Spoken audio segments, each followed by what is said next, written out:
I'm Chris Motes, and this is Faith and Politics. On this broadcast, we range from the soul to the state as we cultivate those virtues and explore those principles that help us live well as faithful Catholics in this great land. Well, we are into September, folks. Welcome back. Thanks for joining us once more. We've got the South Dakota Catholic Conference Book Club launching this week. Tomorrow, September 8th, we are officially launching. We're going to be meeting via Zoom. We've got listeners and Catholics from all across this great state where under God the people rule, joining us from Rapid City, Aberdeen. We've got some from the Fort Pierre area, and of course here in Sioux Falls. If you're interested, one of the questions that's come up, we're going to be reading a great book from Ignatius Press, an anthology of Joseph Pieper to get started. But I've had the question come up, hey, I'm really busy with work right now, but I'm going to slow down in a month or so. Can I jump in kind of mid-season? We're going to wrap things up just after Christmas, kind of during the Christmas season, but we're going to be going all through the fall. And if you want to jump in mid-stride, you're welcome to do that. You can reach out to us via the website, sdcatholicconference.org, click Contact Us, and I'll get you the schedule so you know when to jump in. Just a reminder, we're going to be reading this great anthology of Joseph Pieper, Veritatis Splendor, great encyclical of St. John Paul II, Prayer as a Political Problem, Cardinal Jean Danielou, published by Cluny Media. We're going to read a collection of speeches of Alexander Solzhenitsyn, and then a book on social doctrine from the late, great Michael Novak. So don't hesitate. Reach out. Love to hear from you, and you can certainly jump in mid-stride. Well, for this episode, we've got back a friend of mine who was on the program last year, episode 25. We talked about Disputatio and the 1619 Project. Jack Gist is a professional writer and teacher. He's published essays, poetry, fiction in journals such as Catholic World Report, Crisis, Galway Review, First Things, The Imaginative Conservative, New Oxford Review, Academic Questions, St. Austin Review, and more. And he's got a new website up, revivalwriting.com, where you can contact him if you need some writing help. But today we're going to talk about a new article that Dr. Gist, Professor Gist, has had up in the Catholic World Report titled Individualism, Relativism, and the Most Extreme Form of Idolatry. Jack, welcome back to the program. Thank you for having me. Well, as I've mentioned many times before, I really enjoy your writing. So I'm looking forward to kind of diving into this article that Catholic World Report published on August 30th. But before we do that, I want to ask you, Jack, a question that I've asked a number of guests in recent months. That's I've gotten just so many great answers. Everybody's unique, but there's something profound in everybody's answer too. And the question is simply this: Jack Gist, why are you Catholic? That's an interesting question, and I've thought about it quite a lot over the last 10 years or so, or maybe 15 years. Long story short, my mother, I didn't know my biological father, and my mother remarried when I was 10 years old, and she happened to remarry a very devout Polish Catholic man. And so all of a sudden, overnight, I went to a pretty strict Catholic training very quickly. I was baptized, went through confirmation, the whole 9 yards. And then I read Nietzsche when I was like 15, and it blew up my mind. Without supervision, I might add, no supervision. Don't let your children read Nietzsche without supervision. It's a bad idea. Yeah. And so I went off the tracks for quite a few years, but I was always interested in spirituality. So I poked around with, I looked into Zen, for example, fairly heavily, and this and the other thing. But as the years went past, something was still missing. Something was always missing. And I happened to live across the street from a Catholic church, and I hadn't gone to church in a good amount of time. And finally, I just went in one morning for the weekday mass, and that something touched me there, and I felt the call, sort of. And long story short, though, I returned to Catholicism. So I lapsed, and then I returned, because it's the only thing that intellectually makes sense to me. And I've gone into a great deal of looking at other traditions and everything else, and it's really the only thing that makes intellectual sense to me. But more than that, it's the only thing that sort of feels right. We're going to talk about Nietzsche and Duns Scotus a little bit today, and so we'll talk about the freedom of the will. And I think that the freedom of the will tends towards justice. And I think the Catholic tradition the richness of its literature, the whole experience of being Catholic is the only thing I've got. So it's sort of like when Jesus asked Peter and them, are they going to leave him too? They more or less said, well, we don't have anywhere else to go. And that's sort of where I am too. There's nowhere else to go. This is home to me. And so this is where I am. It's so beautiful. And I can't help but wonder too, I know you grew up on a ranch out in Wyoming, ranch land, and spent your winter times. There's still hard work to do on a ranch in the winter, but you probably have a little more time for reading. And you were a reader as a kid, Tolkien, Flannery O'Connor, even Louis L'Amour. Do you think that the life of the mind kind of churned up as a reader as a kid, maybe prepped some of that soil a little bit? Absolutely. I mean, for sure. And, I was a huge fan when I was pretty young at the time. I read The Lord of the Ring, and I had no idea that Tolkien, that's essentially, I found out later that he said that's essentially a Catholic story. That's what it is. It's a Catholic tale out of his own mouth. And I think that had a fairly big impact on me at a very subconscious level. But certainly in the winters, when the wind is howling through the Wyoming prairie and you don't go outside really unless you have to, you do have to, so you got to tend the animals and everything. I did a lot of reading, and reading became my friend. We lived in a sort of isolated place. And certainly, yes, reading really helped me through that period. Wonderful. Well, beautiful. Thank you for sharing that snapshot of your own faith journey. So turning to kind of the article at hand, again, individualism, relativism, and the most extreme form of idolatry. I don't know if you wrote this, but kind of the subtitle I want to just read for the listeners here. I don't know if you wrote it or the editor, but it says, freedom to choose between good and evil, right and wrong, the rational and the irrational, is the essential, inalienable right of the individual. It is also the heaviest of burdens. That really struck me, that subtitle, because it pretty directly alludes to the Declaration of Independence with this inalienable right of the individual. So, and you're kind of, through the article, you unpack kind of individualism and the whole, sort of this tension, if you will. And you begin with, what is individualism? And maybe that's the best place for us to start the conversation is, what is individualism rightly understood? Rightly understood, the subheading there did come directly out of the article, so it is making an allusion to the Declaration of Independence. And in the Declaration of Independence, the founding fathers more or less suggest, that it's a new thing in the world. This is that we're making this government to protect the inalienable rights, not given by man, but by God, of the individual. That's what the government's for. It's not for anything else but that, really. And so the individual, and this has become contentious, right, even into our own times. Because if we let's look at the wrong way of looking at individualism first, and that's sort of the Nietzschean way of looking at it, where it isolates you. You are for Nietzsche, basically, and he says it's in the article. I mean, I give the quote in the article, but he just said the famous "God is dead" quote, "We have killed him. How can we handle what we've done except become gods ourselves?" Yeah, that's a bad paraphrase, but it gets the meaning of it. Yes, and so for Nietzsche, the individual is cut off from the world. Basically, the individuality is a prison, which he wouldn't acknowledge that, but the way he puts it, we all have to create our own reality. We are artists. I mean, in the Romantic version, he puts it, and he's a good writer.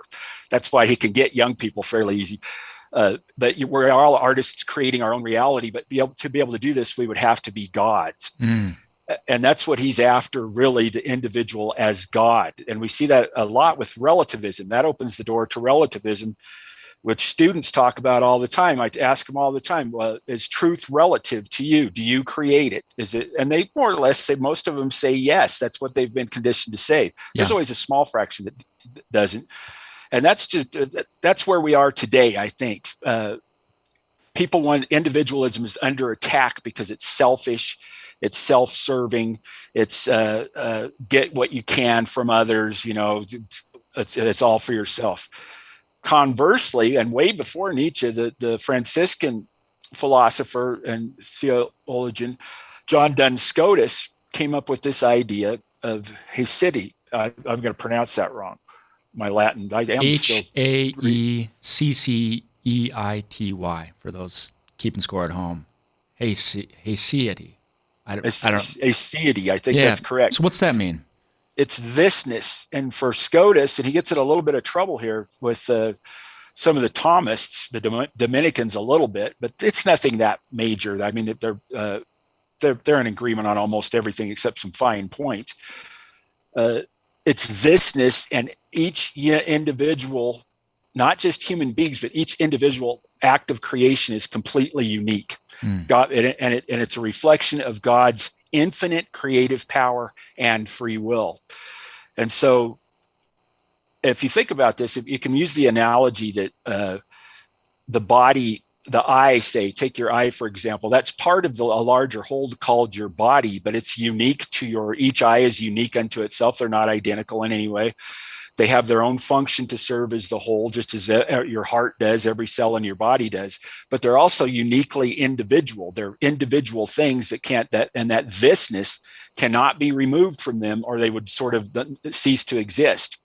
And if you think of even identical twins, humans, identical twins that share the exact same DNA, they're not exactly the same. They're biologically identical, but they have different experiences. I've known some identical twins, most people have, and their personalities are always quite strikingly different. They're not the same personality, at least in my experience, and they react to things differently. They experience things differently. So even they are unique. And this uniqueness is a gift from God, according to John Scotus, and it just reflects God's infinite creative power. So kind of contra Nietzsche, Scotus is asserting that there's an element in our individuality, this sort of irrepeatable uniqueness that's part of us because God has created us. It reflects his ultimate creativity, but there's a part of individualism rightly understood in which it's received. It's not a self-creation. Do I follow that right? That it's actually received from the creator, and it's not something that we make up as if we're sort of the artist making the truth or just making it to be whatever we wish it to be.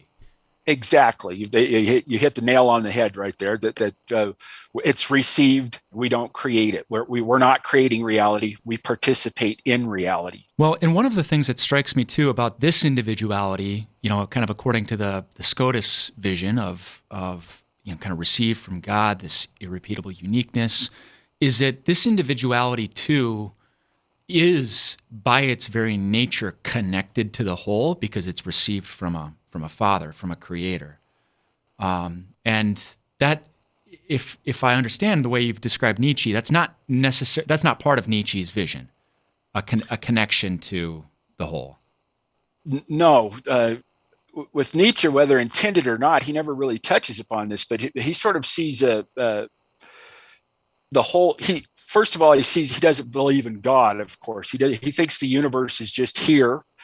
It's completely indifferent. There's a section in Nietzsche where he writes a little fable of his own that he says, and another rough paraphrase here, but in the beginning, there was just this vast universe, and then along came humans, basically a clever little animal, and they created knowing. Yeah, and that was the most mendacious moment in the history of the universe. But soon enough, the little planet they were on cooled and was gone, and the universe just went on as if they were never there.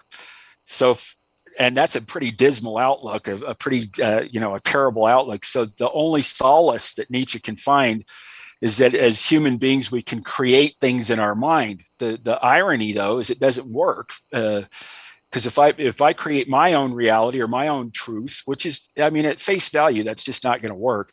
But yours would cancel mine out. Somebody else's would cancel yours out. And what it really means is that there is no truth. There is no God. There are no absolutes. There's just this sort of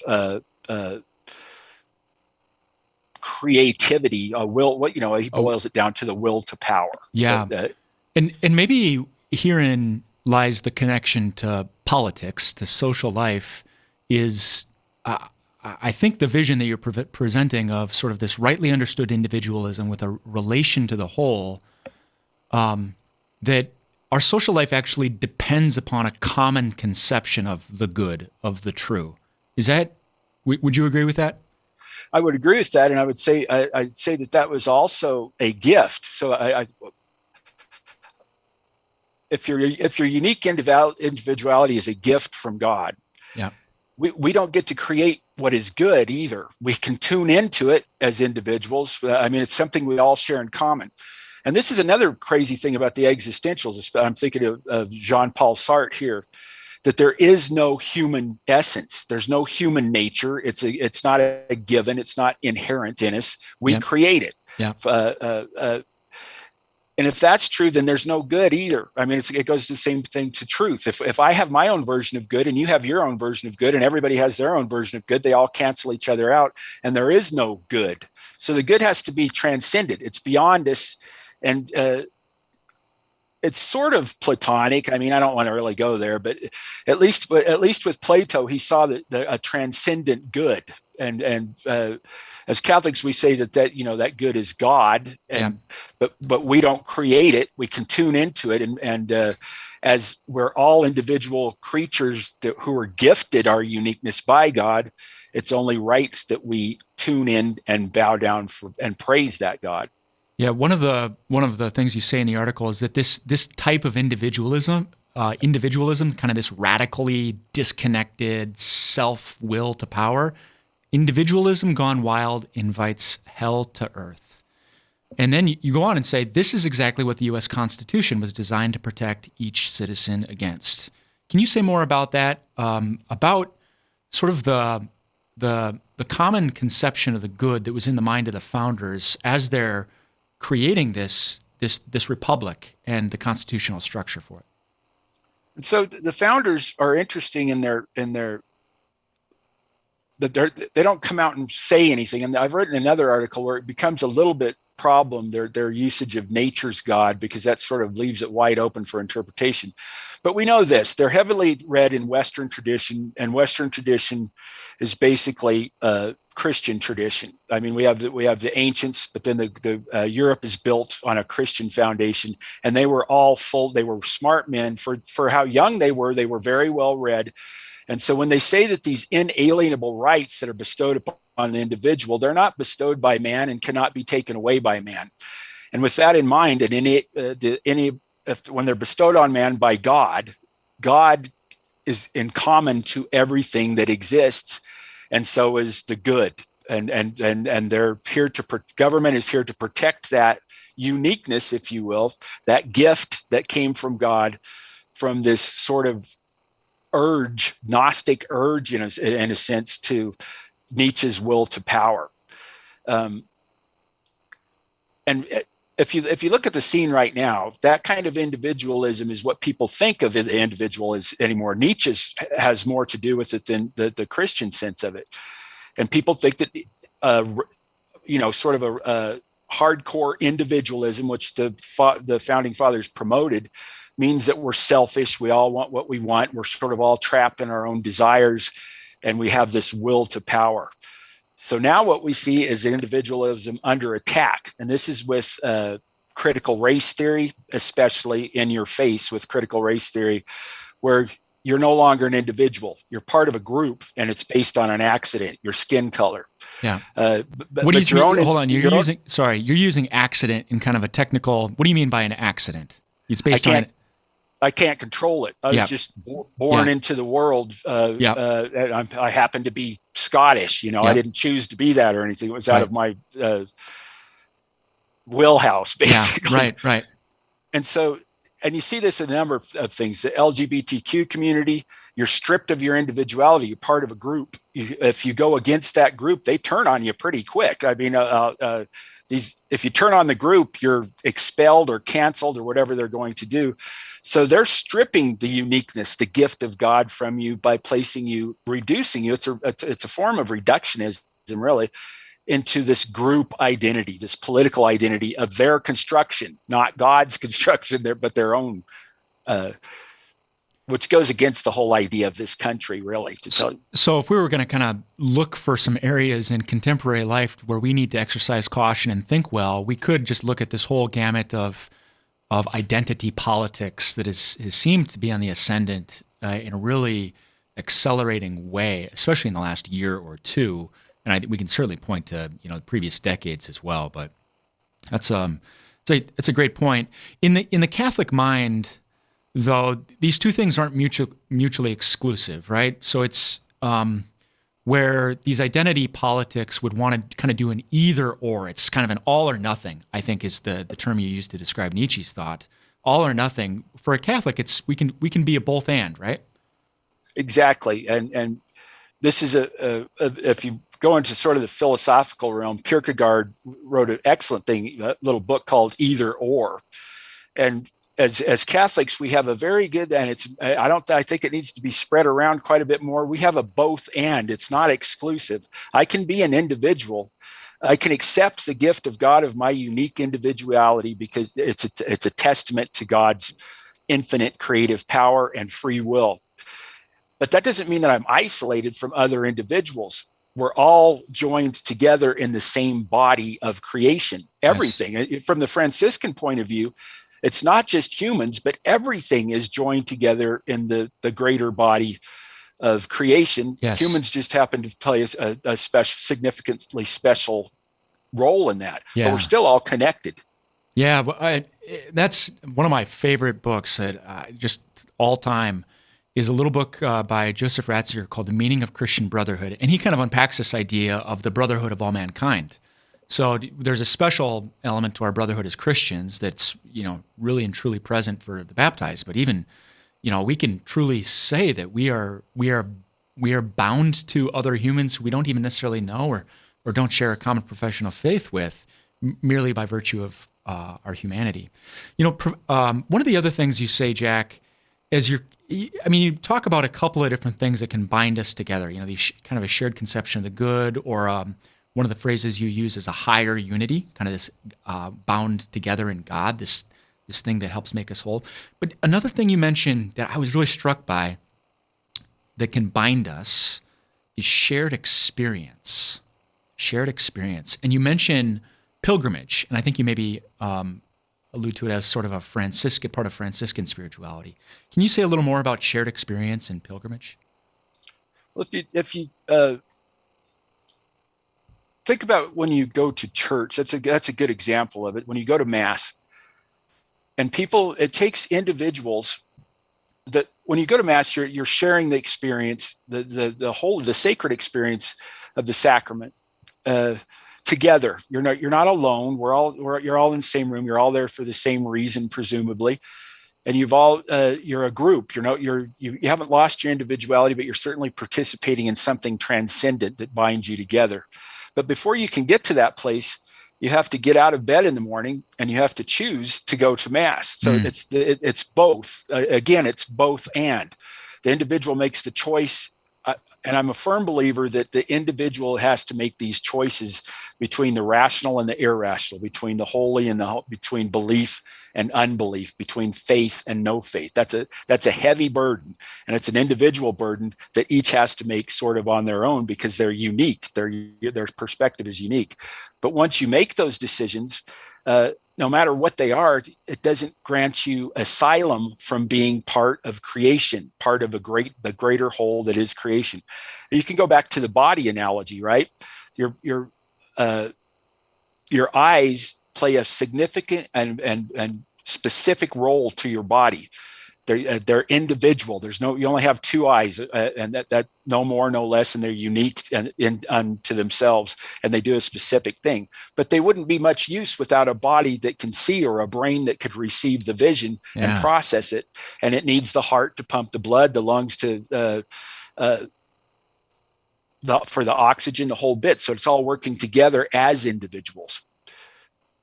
And I think this is if you want to put that in a more political frame, America, that's what we want to work together for common goals.